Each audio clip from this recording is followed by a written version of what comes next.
All right, everybody knows that Stephen Miller is a little munchkin sociopath that has a lot of inner child issues. He refuses to go to therapy. And so you wonder, like, what is his home life like? Like, what is his day-to-day like? Is there anybody in his orbit that's like, hey, bro, you kind of seem like a sociopath, like something's off with you? And the answer to that question is nobody in his orbit ever checks him. Because most recently, his wife, Katie Miller, has rolled out a podcast, and now she's on the press circuit. And she was on Piers Morgan last night, you guys, and she has a full-blown delusional meltdown. I mean, a complete stage 5 meltdown on this show. And it shows you what happens when these people step outside of the MAGAverse and get even remotely close to reality. Their entire world view collapses, and they are snowflakes that are terrified and pissed off when things don't go their way, and they play victim as quickly as they can while making shit up and pulling shit out of thin air, acting like psychos. Play the clip. Totally lying. It's very normal for a Miller to be completely and utterly lying. Quite frankly, I'm really sick and tired of this racist, bigoted rhetoric that comes from people like you against my husband, against my family, and my children. I am raising Jewish children in this country. Who brought your children into this? What a weirdo. Piers, I'm going to be done with this if you're going to allow racist and bigoted attacks against one of your commentators just for the sake that he will not hang on. speaking. Casey, to be clear, Casey, to be clear, he inserted a line that says the Miller's lie. Is that not coded language for therefore we are Jewish? Come on, Piers, where are you? What? Where are you standing for this? God, you're so Katie, pathetic. if I can speak. Everything's your shield. If I can speak, anti-Semite. Fire him, cancel him, America. Oh my God, Israel's feelings have been hurt. Why don't you work for this country? Can we try and get this country? Yeah, you are a guest on my show, and I appreciate you coming on the show, and I like you coming on the show. And I'm saying the two other guests on your show are welcome to participate in these anti-Semitic attacks that is so permeating on CNN and MSNBC. This is so ridiculous. I'm sorry. I have to jump in here. Somebody criticizing you personally is not an anti-Semitic attack. If somebody says that you are lying, that is not an attack on Jews, that is an attack on you. And just stop hiding behind identity. This is all the snowflake behavior that the right is supposedly criticizing the left for, that you're simply repeating here. Yes, Stephen Miller is a destructive force in American society. That is not an attack on Jews. That is no reference to his own identity. This is an attack on him individually, and just deal with the merits of this case. Wow. Okay. So it's just amazing to me that they get called out for being liars.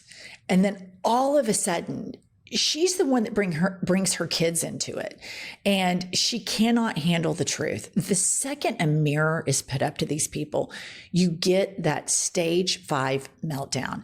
And this is supposed to be the fuck your feelings crowd. And what they're getting a dose of right now is a new breed of progressives. And we have a brand of fuck you politics. And I'm proud of Cenk and the other guy, I don't know his name, that really called her out on that. What they were saying had nothing to do with her being a mother. It had nothing to do with her being Jewish. It had nothing to do with the country of Israel. They were talking about her husband being a psycho and being a total fucking liar, and her being the same, and her being an apologist for all of the diabolical stuff that they want to do. To me, this makes perfect sense now. She even had his speech pattern, the same way he speaks, that they are soulmates. I mean, there's no question about it. Like the bottomless pit and how the toxicity that they must feed off of each other. And to bring up, to play the I'm Jewish card when they're not speaking about that is just unbelievable. And the lack of self-awareness is breathtaking. So moving along, as this escalates, she threatens Cenk of the Young Turks, who I believe is Turkish. And I don't know if he's citizen or not. I assume he probably is. With deportation. This is the wife of an advisor to the president. She's never been elected for anything. Her husband has never been elected for anything. And she is on live television threatening to deport people.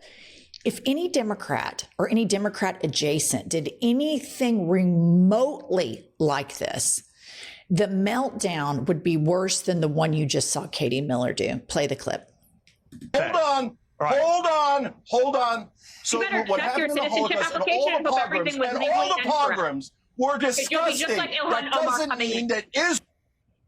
Did you hear that? She said, you better check your citizenship application. You'll be just like Ilhan Omar. That is unbelievable. How much better she thinks she is than everybody, and that her opinion is superior to everybody else's. And again, it just makes perfect sense that she and Stephen Miller found each other. All right, moving along.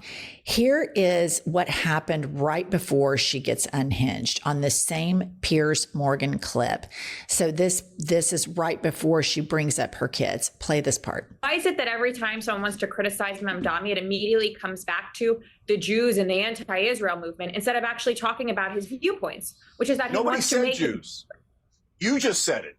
You always do that. We say Israel, you say Jews. We say Israel is a government. Please don't make it about Jewish Americans. And you come back and go, you have to make it about Jewish Americans. What's wrong with you? What's wrong with you? Is Israel a Jewish state? Yes or no? Yeah. First of all, okay, so Saudi Arabia is a Muslim state, and you can criticize it all day long, all day long. There's no special protection. Because what you're doing is you're decoding language to slap American Jewish state or and a Muslim to say that we should not be here and we should not be in existence, and that you would be happy for other people like Mamdani to use it. I want Israel to be safe. Nothing of the sort. Nonsense. You're totally lying. It's very normal for a Miller to be completely and utterly. Okay, stop. So that's what spawned the whole thing, is the Mamdani thing. And the Mamdani is breaking everybody, because the narrative that has been pitched for years is that Muslims equal terrorism. And here you have this Muslim who is completely progressive. He believes in universal human rights. He wants to make New York City a sanctuary city for LGBTQ plus people. He advocates for workers. He advocates for unions, and he wants billionaires to pay 2% more. These same billionaires have spent way more campaigning against him than they would have had they just used that 2%, funneled it into the city to help the people that have made them billionaires. But this is the problem when speaking about Israel right now. It is this, they try to make it this black and white thing that if you criticize Benjamin Netanyahu and you criticize Israel, that you're somehow anti-Semitic. And it's such bullshit. It's such total bullshit. As an American right now, I want my government criticized. I want the criminal that is in the Oval Office, I want him criticized. And I don't see that as an affront to me or my identity. I see that as the right moral move to make. I want Stephen Miller and Katie Miller criticized. And I don't see that as an affront to me being an American born and bred woman. And when you get to Israel, if you criticize this government, the Israeli government, and the war criminal at the top of it, Benjamin Netanyahu, if you criticize their genocide or criticize all of the lying and the propaganda that they use with the United States of America and the world at large, then you're called an anti-Semite. Everybody has to understand the following: anti-Semitism, Islamophobia, homophobia, transphobia, racism, all of these things are linked.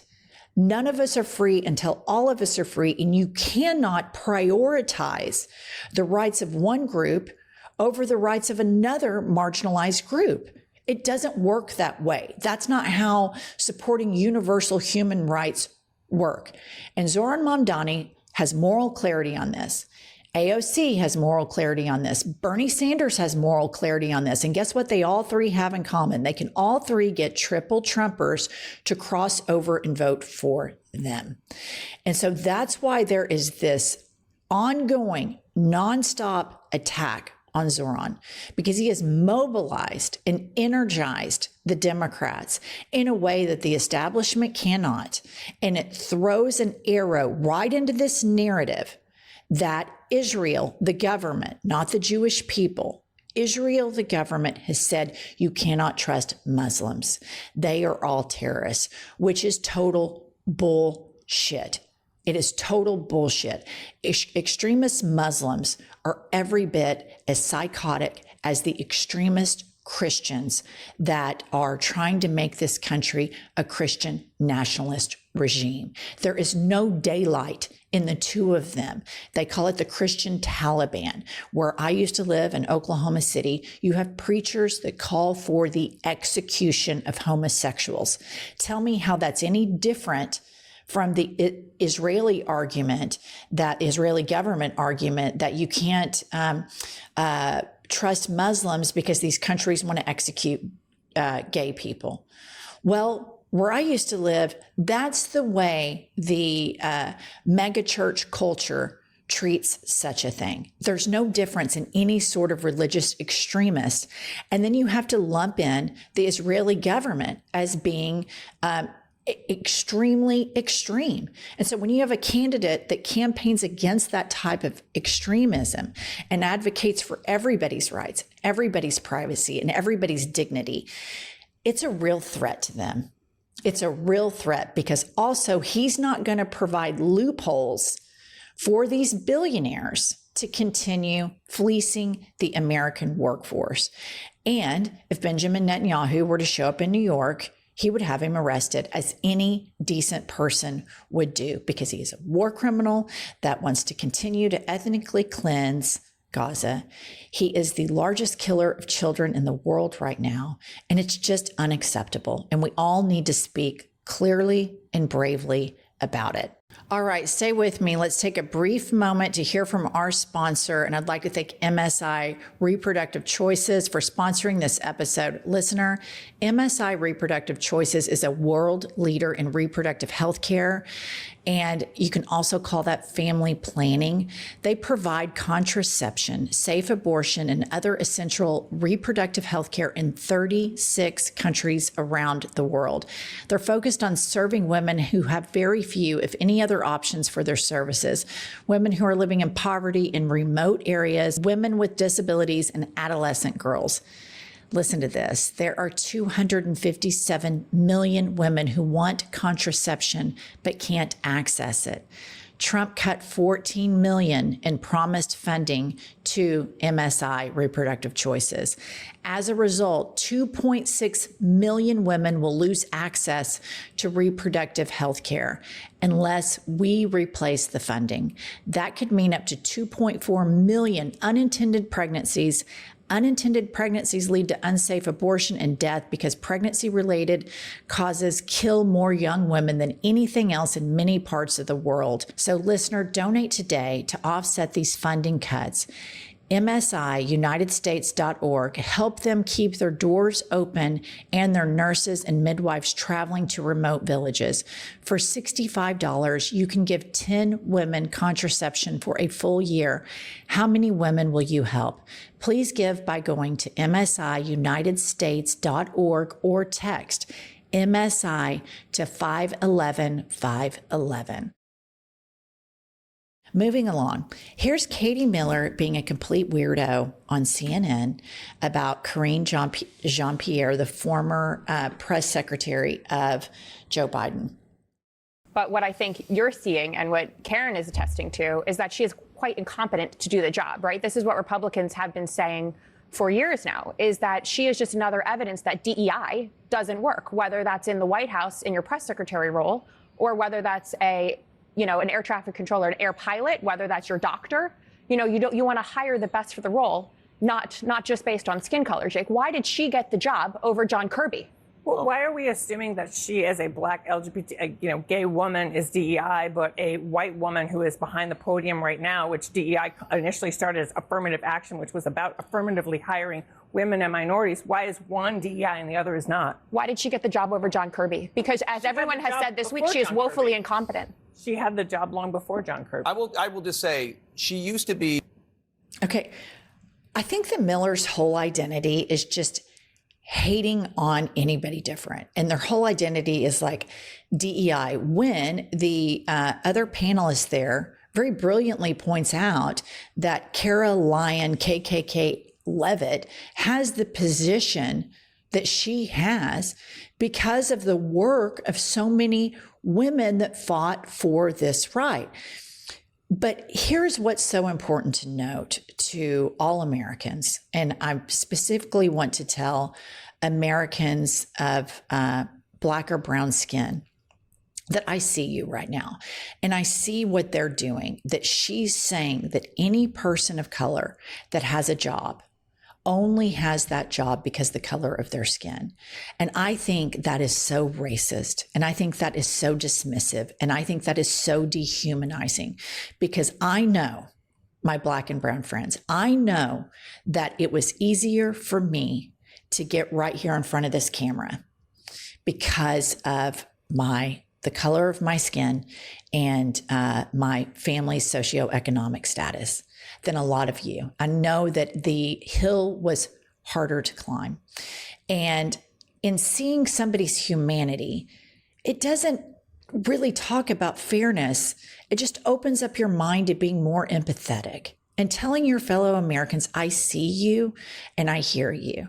But what's more important is when you see somebody being racist, dismissively racist like that about somebody's accomplishments and completely dismissing them and demeaning them, it's important to tell your other fellow Americans, I see what they're doing to you and I'm not down with that. I don't fuck with that. I stand with you. I am your ally and I'm against the racists.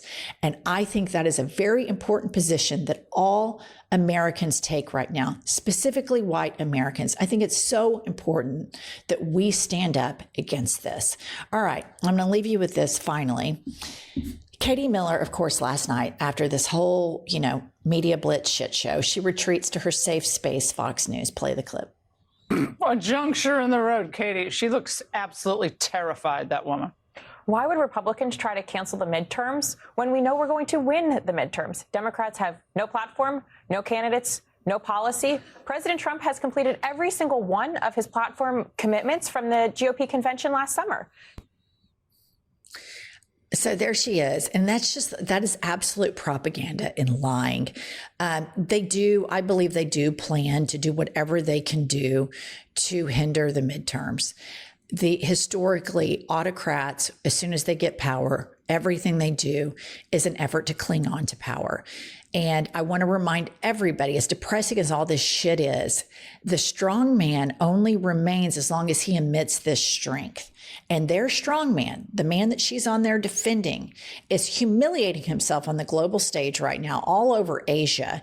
She thinks he's a piece of shit, which was obvious from the body language in that video. And he's bragging on Air Force One about being able to successfully identify a giraffe on a piece of paper and even challenging AOC and Jasmine Crockett to conduct the same test. I want to remind you that both of these women are incredibly smart, graduated with honors. But in the Katie Miller's world and in the Donald Trump's world, they're worthless to them. Why is AOC worthless to them? Why is Jasmine Crockett worthless to them? Because the color of their skin. And that tells you everything you need to know about the Katie Millers, the Stephen Millers, and the Donald Trumps of the world than it does about the AOCs and the Jasmine Crockett's. All right. Support our show. Pumps is traveling today, so she's not with me. So she's normally our book model. Support our show by buying our book. It's called Life is a Lazy Susan of Shit Sandwiches. The link is right below in the show notes. Subscribe to our channel, like this video, engage with it to help the algorithm, and we'll be back later with more news.